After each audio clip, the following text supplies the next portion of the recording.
Welcome to another episode of Voice What presents Self-Reliant India Brands and Leaders in association with Republic TV News Channel.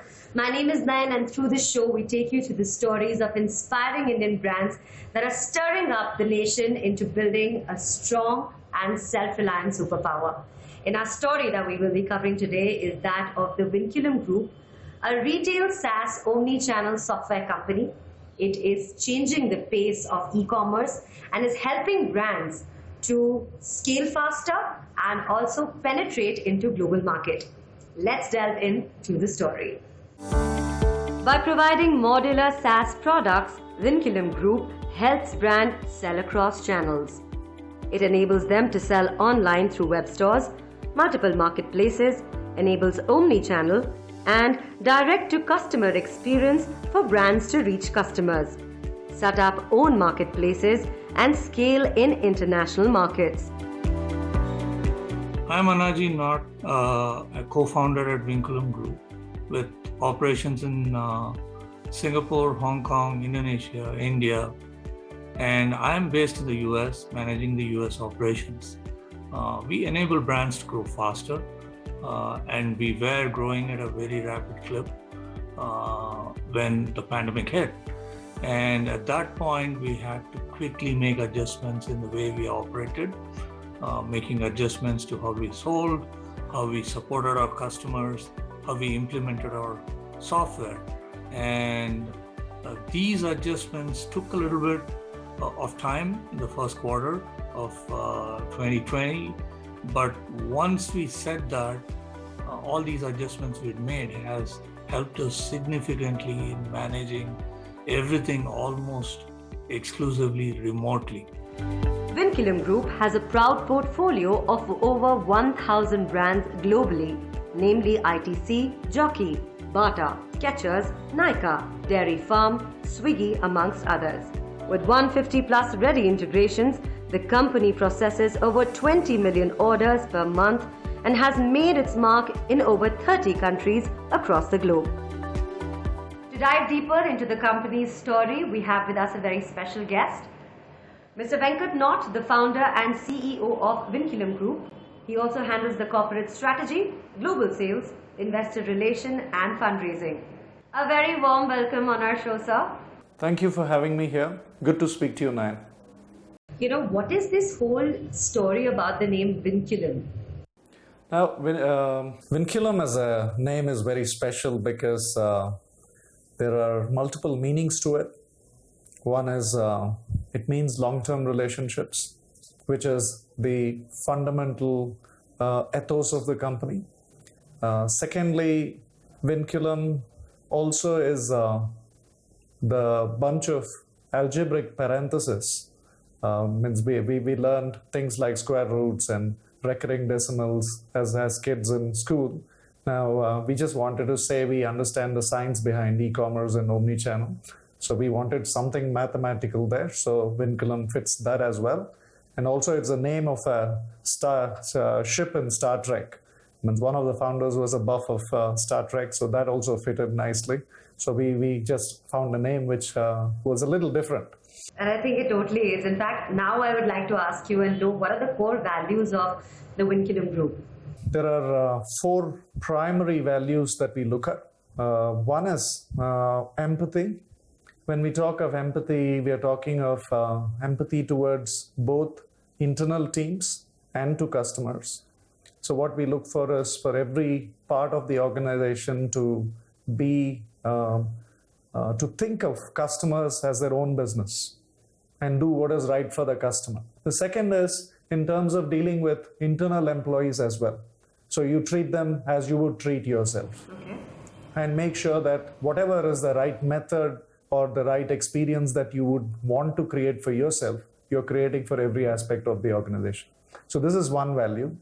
The second value is with respect to crisp communication, which means you are always being clear and predictable and transparent in your communication, right? And this means, of course, that you have to be very good in how you speak and how you write. So it's not an easy goal that one has taken up as a value. But that's a journey, and we are trying to make sure every part of the organization can give clear updates, clear, predictable information to whoever requires the information, right? So, and there is a lot of effort which goes on internally to train up people to know both the company's strategy and also the products. We actually have a cloud-based application called Cloud Learn, through which every employee is aware of what we are attempting in the next 3 years to 5 years, and they know exactly what the strategy is, and everybody is trained up on all the products that we have and modules that we have, the kind of use cases and problems we are solving. So we actually cover each one of these in detail for every employee. Okay, so which means it's a slightly different from what people think about startups in terms of saying that we keep things hidden. No, this is completely open out there, saying what we are trying to achieve. That hopefully brings alignment. So this is the second value. The third value is about customer delight. So which essentially means we want to ensure the customer is always put first in whatever we do. Again, it's a journey. It doesn't mean we can do everything perfectly, but what it means is that that's at the center of how we make decisions. Whether it's the product roadmap, whether it is the engineering priorities, whether it is the way sales teams are structured, whether it is the way customer support looks at issues. So everything has customer at the center of the universe, and from there all decisions happen, right? So the fourth value is about ownership.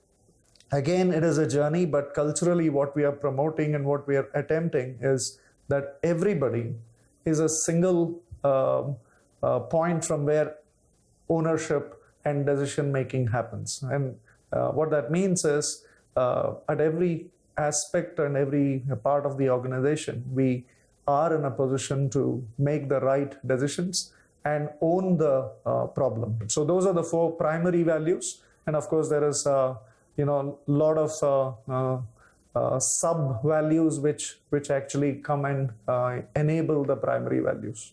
Honestly, it's so refreshing to hear something like that. I think it's great, the values that you as a company share.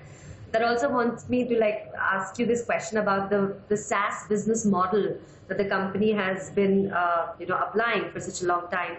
Can you break that down for our viewers, and also can you explain what this terminology SaaS means? So it's a very important area really. I'll actually talk a little bit on SaaS itself. So software as a service is the expansion. We are doing calls on Zoom, for example, right? Now, the interesting thing about Zoom is Zoom is a platform which is created once, and you, me, and everybody accesses Zoom and is able to utilize it. So it is not that I need to set up software in each location, right? And I don't need to support individually in every location. It is something which is already available. It's almost like a hire purchase where the product is there and you're using it as a user, right? And how long does it take for you to get online into a geo platform, or it's seconds, right? So Right. that's the beauty of SaaS. So the historical way of software is a license model where you have to install a software in your server, and you have to support it, implement it in a long cycle. All of that is a little bit of a history, I would say. Means all businesses are moving towards SaaS software. And the interesting aspect here is from an India perspective, right? I would say in the last year, we have had 6 unicorns who are SaaS companies. Unicorns which are $1 billion plus in valuation, right? And there are different types of SaaS businesses, okay? While I talk a little bit about the types of software business, one is the Zoom style of software. The other one would be infrastructure, okay? Means where you have something like an AWS, where you have the infrastructure set up. Somebody like us who build B2B software, what we do is to enable brands to sell across online, offline, and social channels and easily fulfill the online orders or the social orders or the offline orders through a central repository, and we can fulfill it from inventory lying anywhere, whether it is your own warehouse or a store or a third-party logistics warehouse. But when I set up the infrastructure, I don't need to buy servers. I don't need to do all the difficult setup of infrastructure myself, because this has to be very secure. Means instead, I'll just go to an AWS who is already set up and just buy storage and space. So, and that basically means AWS is also a SaaS company in a different way. It is, basically it's a platform which is available for me to use. I think India as a country potentially could become a very major player in the globe, potentially having 10% market share of all SaaS companies globally. Potential or possibility of unicorns coming from India is very, very true and very large. It potentially, the space is going to be about, maybe 500 billion worth of revenue in the next 3 years, maybe, or 4 years. And I would say India will have 10% of that business, which they could potentially acquire. So which means you are going to see many unicorns, and you're going to see many companies solving every aspect of business, whether it's B2C or B2B, in terms of becoming very significant players globally. It will also create a lot of jobs. So if you look at somebody like us, we have a potential to be one as well.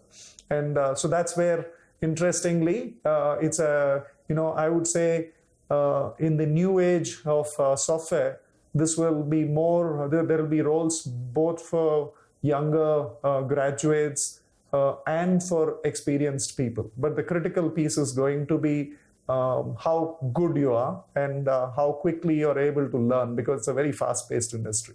At the onset, Mr. Venkat, could you predict this level of e-commerce growth? And also, what are some of these key consumer trends that you've seen in the recent years, and how do you use this knowledge to help solve, the host of challenges that probably come your way? Yeah, we took some time to get here, but we have a fantastic product market fit today and an opportunity to go global. I would say, obviously in hindsight, anything is easy, but we were trying to get here. So COVID only accelerated it a bit. I would say we knew that this was a hot opportunity, but COVID is definitely the equivalent to software. I would say similar to what demonetization did to digital payments. So you see, look, you and I, each of us are not really going to the shops to get whatever we want, right? So the online revenues have definitely gone through the roof. And I would say brands overall who have been nimble and who have been smart have been able to take advantage of this. Today, there's no more question, Nayan, about whether people want to be digital. They have to be. They don't have a choice. And customers, of course, decide where they want to shop. You want to be present wherever they're shopping. Okay. So essentially, if you look at in a nutshell where it is, we are enabling that. Okay. And but this doesn't mean offline is going away, but you got to be very clear that offline is a channel. And you want to be very savvy about how do you go into the different channels and position yourself to get a piece of the opportunity. And this today, is a new era after all. It is. And I think this habit is a permanent shift. It is not as if people will go back completely to how life was before COVID, when that life is possibly one for the movies now. But then, online, I would say, will be brands will target 30 to 40% of their revenues online forever. And offline will be an important channel, but people need to give a cross experience. Means I could buy online and pick it up from the store, or I could just be shopping in the store and not find what I want. The salesperson can still completely close the sale and make sure whatever product is required is available. And a lot of niche, interesting business models are coming up. I can talk a little bit about that. Even traditional brands are going completely direct to consumer. Revamping themselves. What that means is, if I take a big brand like any FMCG player, let's say an ITC, a Unilever, a Procter & Gamble, every one of them, they today are looking at how do I fulfill online orders from the nearest distributor and make it available direct to the residences rather than sending it to their store. Okay, so which means if you can technically enable that, every brand in FMCG needs the solutions like that. And this could be the whole lot of beauty products, fashion products. It could be your everyday use products like shirts, ties, belts, bags, shoes, everything. Means all of them will go D2C. And also there's a whole host of D2C brands who have come up. So people, means people are saying, why can't I be a Louis Vuitton? Means even as a startup, right? Means why can't I target to be one very, very quickly instead of waiting for 50 years, right? And, means today, some of our fellow entrepreneurs are creating brands from India, which are all having global aspirations. We'll be right back from a short break as we continue our journey on the Vinculum Group. Stay tuned, we'll be back.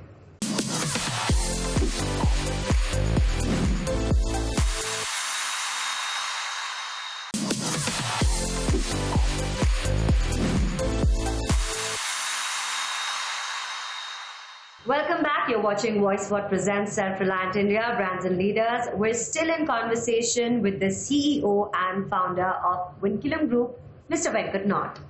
So how is the Vinculum Group providing cost-effective integrations for startups to scale? See, the whole SaaS business, right? The pricing model is typically on a monthly fee-based model. So, and the key metric for us is the number of orders. Okay, so which means as number of orders go through the platform, based on the actual number of orders is what we charge. So given that scenario, people, if they do well, they'll pay more. If they do less, they're paying less. So that fits in very nicely with scale as you grow. And as far as integrations are concerned, it's something which we do for making sure it's a complete service. So we invest in getting the integrations ready and we see it as part of the product. So that makes it very, very clear that people are, they can scale as they grow. I was also thinking, Venkat, that the whole landscape of software technology is, always changing.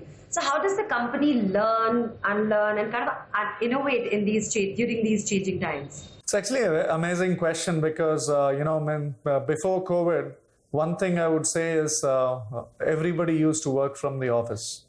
Today, we are all working from home. It's 15 months and people are adapting quite nicely. And it's about making sure that we are able to clearly articulate our plans and empowering the teams to be able to do the right thing in terms of being able to research, being able to come up understand the trends and come up with what requires to go on to the roadmap from a product or an engineering perspective, and also looking at the modern tools to be able to deliver software which is cutting edge and which utilizes deep tech to give real insights. But these aspects of it, one would have thought was difficult to do remote. I would say the industry will move to a hybrid model where people will continue to work from home, maybe at least 40 to 50%. So you might see more spacious offices, which is good for making sure that one, it is safe, and B, it is more conducive for creative thinking. And you might see interaction, collaboration, using multiple tools and making sure that people are able to do things in a way which where they adapt. I think all of these are going to be par for course. So from our side, what we have really made sure is to make sure that people are very comfortable, very, we engage with employees even if they are working from home. There are various things which we do to enable that. And the rest of it is auto mode, really means there is nothing completely different in terms of how we are working.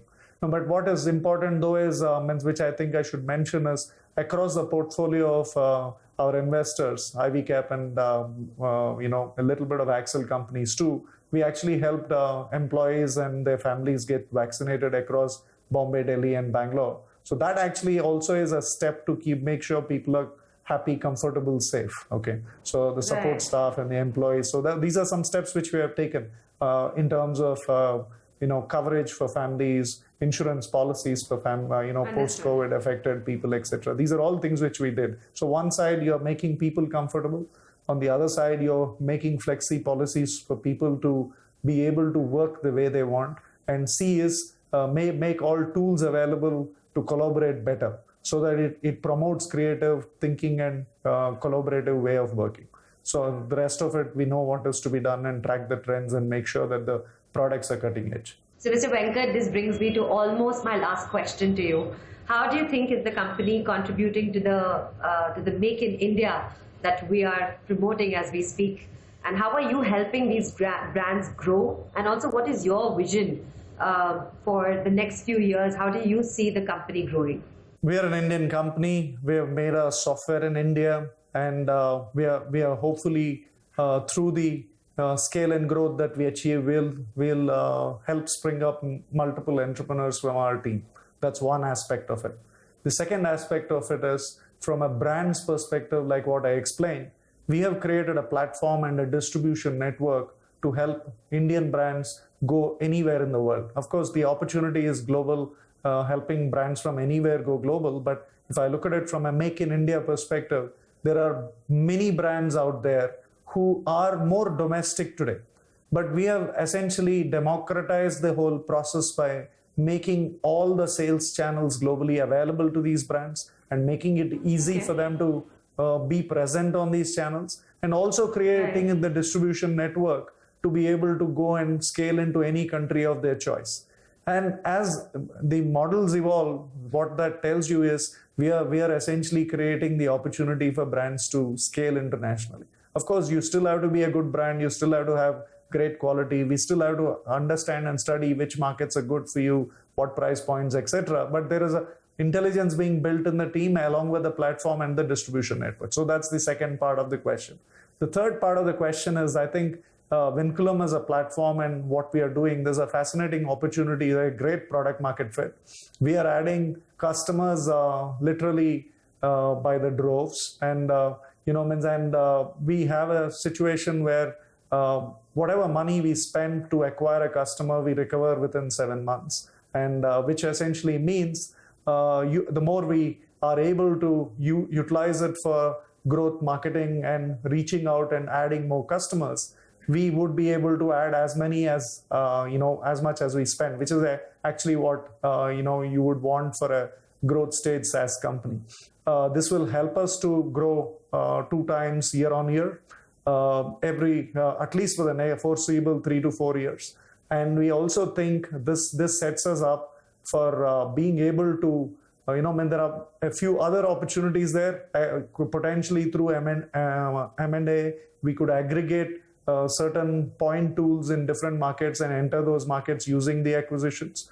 And we also could use the organic method and the cross-border scale-up method to enter markets. So I think there are multiple ways in which we can scale, but I do think we have an opportunity to double in size year on year. And we're very, very bullish on the potential to scale internationally and be a leader in the space where we play. Absolutely. And I think you're absolutely on the right track. And my many congratulations to you for the tremendous growth, not just that the company is making, but on the basis of the core values that you have as a company, the growth that you're making, it's absolutely phenomenal. Thank you so much for your time. Thank you for having me here. Good to speak to you, Nayan. By channelizing the power of technology to cater to the ever-changing consumer behaviors, the Vinculum Group is surely helping brands grow and also leading India into making a self-reliant super nation. With this, we come to the end of another episode of VoiceWhat presents Self-Reliant India Brands and Leaders in association with Republic TV News Channel. My name is Nayan. Stay safe, stay updated with Republic TV.